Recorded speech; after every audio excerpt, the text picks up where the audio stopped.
Mindfulness Rose presents How AI Porn is Rewiring the Way We See Intimacy. Imagine meeting someone you genuinely like. You talk for hours, you laugh, you feel safe around each other. There is chemistry, there is curiosity. There is that strange feeling you get when someone makes you want to know everything about them. Then eventually, the relationship becomes intimate. But something feels different, not necessarily because your partner has changed, not necessarily because the relationship is bad. Something inside you has changed. Real life suddenly feels slower. Human imperfections become more noticeable. Silence feels uncomfortable. Your partner doesn't always know exactly what to do. They don't look like a perfectly generated image.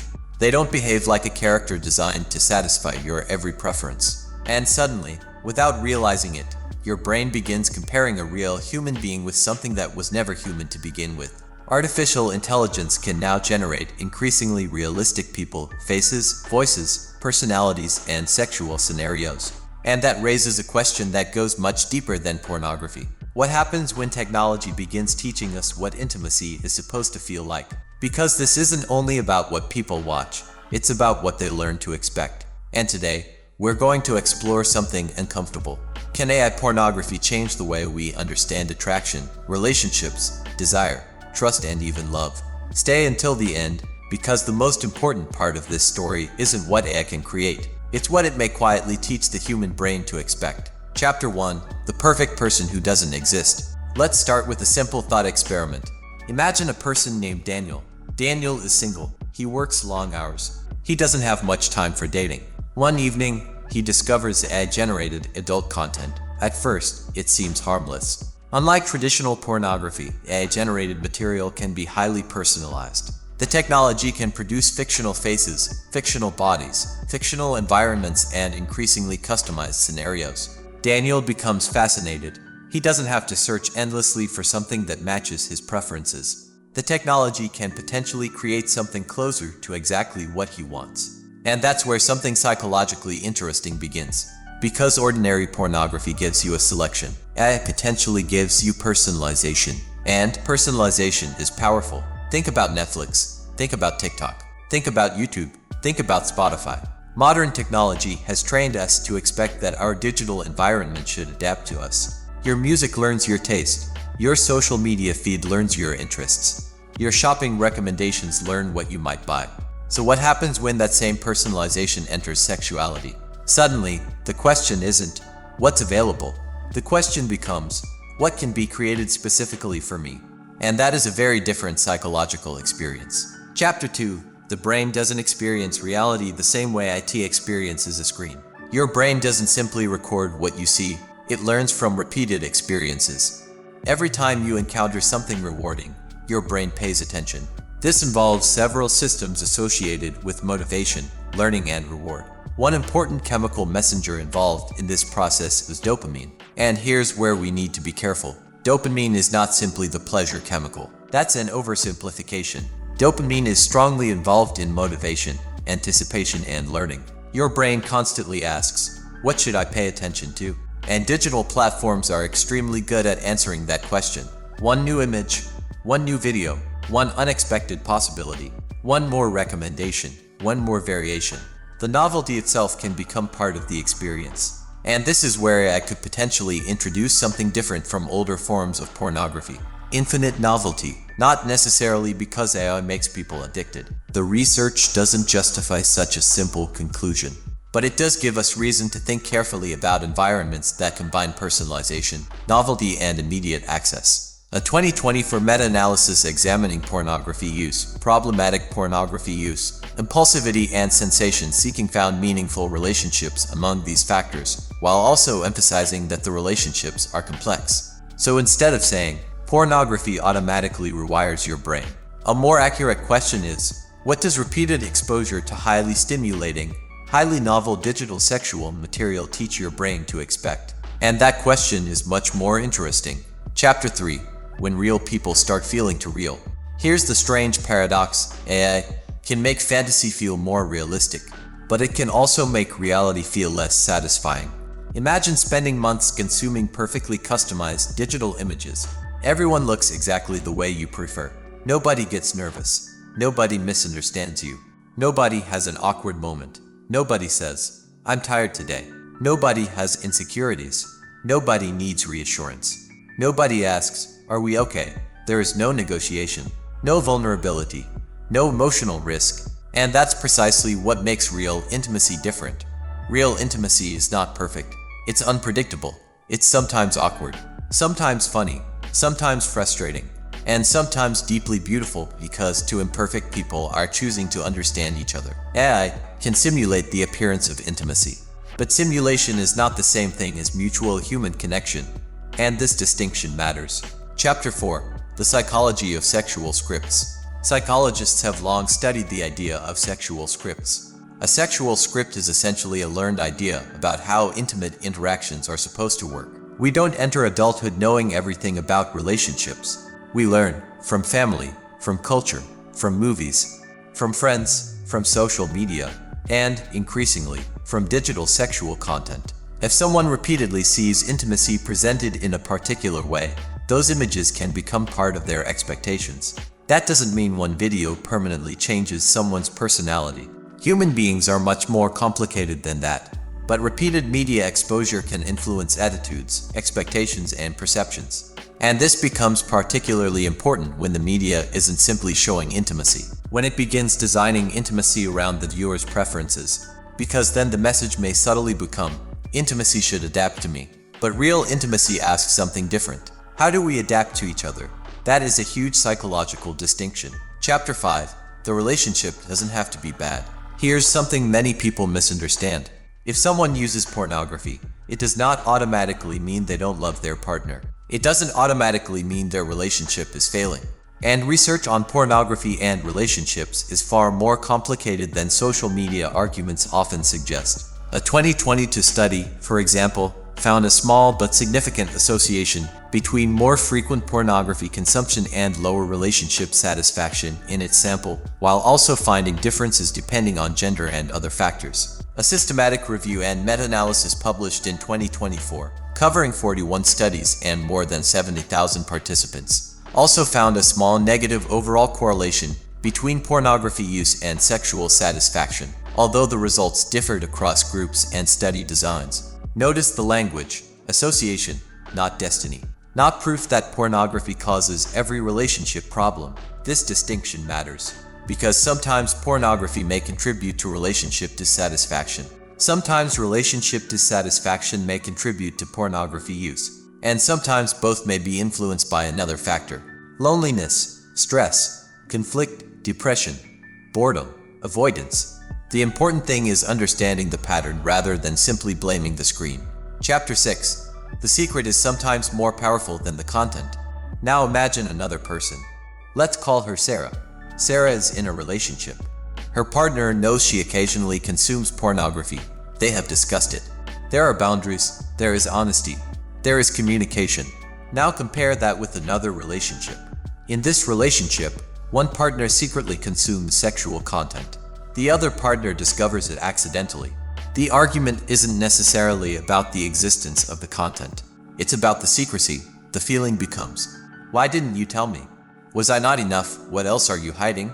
Are you comparing me to what you're watching?" And suddenly, the technology has entered the emotional space between two people. Research supports the importance of this distinction. A 2023 study following 217 couples found that when one partner's solitary pornography use was unknown to the other partner, the users reported lower same-day relationship satisfaction and intimacy, as well as lower initial relationship satisfaction. So perhaps one of the biggest dangers isn't simply the content. It is secrecy, comparison, and emotional disconnection. Chapter 7: The Comparison Trap. Comparison is one of the most powerful forces in human psychology. We compare our careers, our homes, our bodies, our relationships, our faces, our lifestyles. Social media has already turned comparison into a daily habit. Now imagine bringing that same comparison into intimacy. Your partner has normal imperfections. AI characters don't have to. Your partner has moods. AI characters don't. Your partner has boundaries. AI generated fantasy can be designed without the complexity of another person's real needs. And eventually, a dangerous psychological question can appear. Why can't my partner be more like what I see on the screen? But here's the problem. You're comparing reality with a product of imagination. It's like comparing a real meal cooked by someone you love with a photograph of food edited for an advertisement. The photograph may look perfect, but you can't eat it. And intimacy is not something you are supposed to consume. It is something you participate in. Chapter 8: The Dangerous Illusion of Control. There is another difference between fantasy and intimacy: control. Digital fantasy can give the viewer an enormous amount of control. You can stop, skip, change, search, choose, customize. Real relationships don't work like that. A real human being can say no. They can change their mind. They can disagree. They can be tired. They can have different desires. And those boundaries are not inconveniences. They are part of what makes intimacy meaningful. Because intimacy requires two people with independent minds. The moment one person expects the other to behave like a customizable digital character, the relationship starts moving away from intimacy and toward performance. And that's a dangerous shift. Chapter 9: When AI doesn't even need a real person. Now we reach one of the most disturbing developments. AI doesn't only generate fictional people. It can also be used to manipulate the likeness of real people. A person's face can potentially be placed into fabricated sexual imagery without their permission. And this changes the ethical conversation completely, because now we're no longer discussing someone's private fantasy. We're discussing another person's identity, their dignity, their reputation, their sense of safety. Research examining public attitudes toward AI-generated non-consensual intimate imagery found strong opposition to creating and especially sharing such material without consent. And the problem isn't theoretical. Researchers have documented online marketplaces devoted to sexual deepfake material and found evidence of weak enforcement and abusive targeting practices. The consequences can be devastating. Imagine waking up one morning and discovering a fabricated, intimate image of yourself circulating online. You know it's fake, but your employer may not. Your family may not. Your friends may not. And the internet doesn't always care about the difference between reality and something that merely looks real. That is one of the darkest sides of this technology. Chapter 10: Why this matters for women. This issue also has a significant gender dimension. UN Women has warned that generative AI is amplifying technology-facilitated violence, including deepfake pornography, impersonation, harassment, and image-based abuse. Its research highlights how these technologies can reinforce existing gender inequalities. And that matters because technology doesn't operate in a vacuum. AI doesn't automatically create prejudice. Sometimes it scales prejudice that already exists. And that means the question isn't simply, what can AI generate? The bigger question is, what kind of culture are we allowing AI to generate? Chapter 11: And then there are children. There is one boundary that should never be blurred. Children cannot consent to sexual imagery. AI-generated sexual imagery involving minors is not harmless fantasy. It is part of a serious child safety crisis. In February 2026, UNICEF reported new evidence from research across 11 countries indicating that at least 1.2 million children had disclosed that their images had been manipulated into sexually explicit deepfakes during the previous year. That statistic should make us stop, because AI isn't simply changing pornography. It is changing the speed and scale at which harmful material can be created and distributed. And that is why responsible AI development needs strong safeguards. Chapter 12: But is AI actually destroying intimacy? Here's where we need to step back, because sensational headlines are easy. AI is destroying relationships. Porn has ruined your brain. Everyone is becoming addicted. Those statements may attract clicks, but they don't necessarily describe the science accurately. Research is more complicated. Some studies find negative associations. Some find mixed outcomes. Some suggest that context matters enormously. For example, research involving couples has found that differences between partners in pornography use can be associated with lower relationship satisfaction, stability, and positive communication. But other research has found that pornography use within couples can have different associations depending on whether partners watch together, separately, know about each other's use, and how they interpret it. So the real issue isn't, does pornography automatically destroy relationships? The better question is, what role is pornography playing in this person's emotional life? Is it entertainment? Is it occasional fantasy? Is it replacing connection? Is it being used to escape loneliness? Is it interfering with daily life? Is it creating secrecy? Is it changing expectations? Is it becoming difficult to control? Those questions are much more useful. Chapter 13: The intimacy that AI can't replicate. Think about the last time someone genuinely understood you. Not because an algorithm predicted your preferences, not because you selected a menu, but because another human being listened. They noticed something in your voice. They remembered something you said months earlier. They stayed when things became difficult. They respected your boundaries. They apologized. They changed. They trusted you. That is intimacy. And it contains something technology cannot manufacture on your behalf. Mutual vulnerability. You cannot customize another person's genuine emotional response. You cannot program authentic trust. You cannot download shared history. You cannot generate the feeling of, "We went through this together." A machine can simulate a conversation, but a relationship is built through thousands of moments that neither person could completely predict. That's why real intimacy is difficult. And that's also why it is valuable. Chapter 14. The thing people may actually be chasing. Here's a question I want you to think about. When someone repeatedly seeks digital sexual content, are they always seeking sexual stimulation? Maybe, but sometimes they could also be seeking something underneath it.